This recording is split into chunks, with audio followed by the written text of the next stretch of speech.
suyup bir uluğa bağlanma.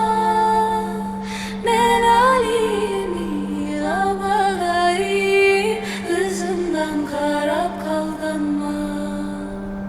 Labada tursana turluk mali, oy katın alsan yeter mi?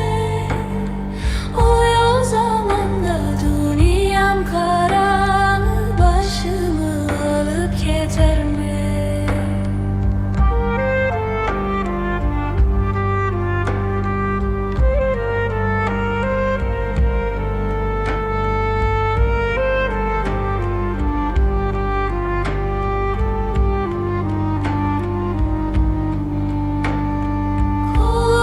Tutmayın ketip arasa, kız kol değmesin koluna.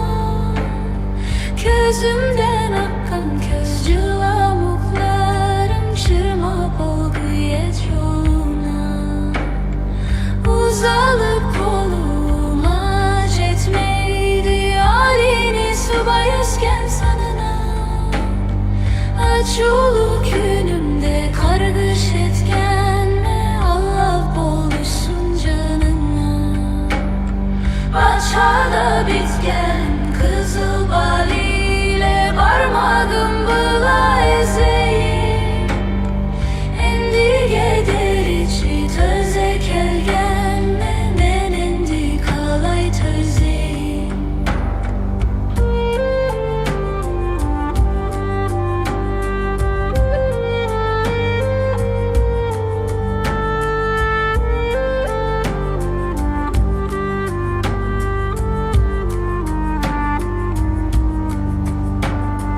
Çolukçu bulup atlansan Ali, uzak aşırı çoktan.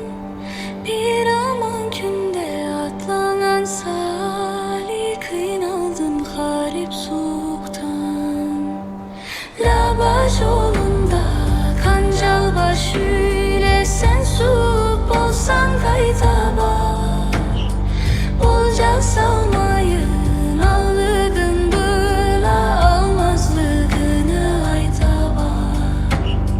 Men just cavalak